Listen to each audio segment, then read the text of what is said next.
Su unidad de análisis es la población, nunca el individuo, y de ahí uno de sus grandes limitaciones. Utiliza datos secundarios como buen estudio retrolectivo. No tiene direccionalidad. La direccionalidad, si ustedes recuerdan, se trataba de si el estudio iba de causa a efecto o de efecto a causa, pero estos estudios no buscan causalidad, no buscan asociación, perdón, solo buscan asociación, más no causalidad, de modo que no tienen direccionalidad. Y por temporalidad son retrospectivos, no se hacen estudios prospectivos de tipo ecológico. El siguiente tipo de estudio es el estudio ecológico. Entonces, decíamos que hay 4 tipos de estudios ecológicos.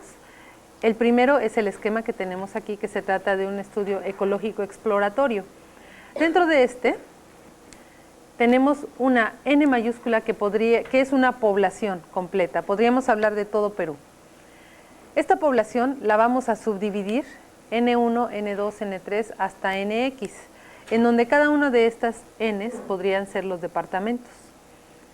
Y en ellos vamos a ver cuál es la prevalencia o la incidencia o la mortalidad por determinada enfermedad que nos interese. Y entonces aquí, si se fijan, nos tuvimos que haber ido a fuente secundaria.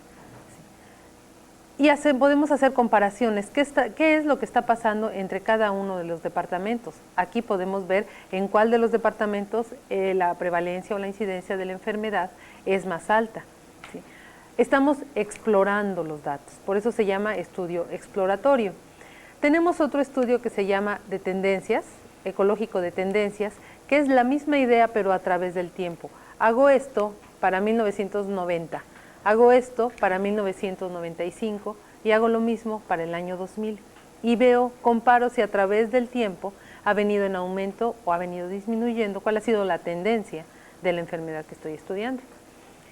El siguiente es el ecológico de comparación con múltiples grupos. Este es donde realmente empezamos a buscar correlaciones. Decíamos que este estudio también se le conoce como estudio de correlación. Y entonces vamos a hacer algo muy similar a esto, pero no nada más vamos a ver cuál es la frecuencia de la prevalencia o la incidencia de la enfermedad, sino vamos a ver también frecuencia de la exposición. ¿Cuál es la tasa de venta de cigarros o cuál es en datos secundarios siempre? ¿Sí? ¿Cómo se comporta la exposición que nos interesa con respecto a la enfermedad en estudio? Y ahí a lo más que vamos a llegar es a buscar una correlación estadística entre esos factores. No nos habla, aun cuando encontremos una asociación estadísticamente significativa, esto no nos habla de causalidad, nos habla de asociación. Y ya tendremos que buscar un diseño más potente para evaluar si esta asociación puede ser una asociación causal o no. El estudio ecológico no ve causalidad. Y después tenemos el ecológico mixto, que es la idea del de comparación con múltiples grupos, pero a través del tiempo. Entonces vemos cómo se correlaciona la enfermedad con la exposición en 1990, cómo lo hace en 1995 y cómo lo hace en el año 2000, y hacemos comparaciones. Todos ellos se realizan en fuente secundaria, de modo que un estudio ecológico siempre es un estudio retrolectivo. Entre sus ventajas tenemos que son estudios relativamente baratos y rápidos. Pueden representar el primer paso para evaluar una posible asociación causa-efecto. Cuando no sabemos nada acerca de una enfermedad, sospechamos que sea una enfermedad reciente, una enfermedad nueva, esta es una buena forma de ir a buscar sus factores asociados.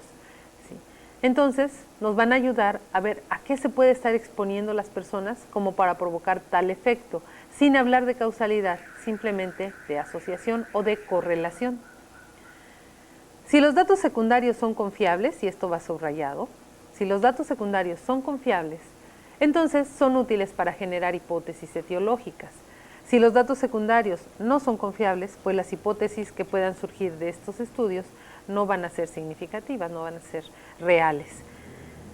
De modo que aquí es uno de sus puntos fuertes, pero también uno de los puntos débiles, porque muchas veces los datos secundarios no son muy confiables. Entonces las hipótesis que surjan de ellos pues van a ser cuestionables. Son útiles para evaluar intervenciones en la población, ya sea programas como el de dengue, como el de paludismo, como el de cólera o políticas de salud. Para esto nos sirven muy bien estos estudios ecológicos, pero así como tienen sus ventajas, tienen algunas desventajas. Y entre ellas, vemos que la capacidad para hacer inferencias causales está limitada, porque no se observan las asociaciones en el nivel individual. Es decir, si yo sospecho que el consumir determinada marca de refresco puede estar asociada con un problema de osteoporosis y hago mi estudio y voy a la empresa que produce el refresco que me interesa y pregunto cómo ha sido su tasa de producción desde 1990 hasta el año 2000 y me voy a las estadísticas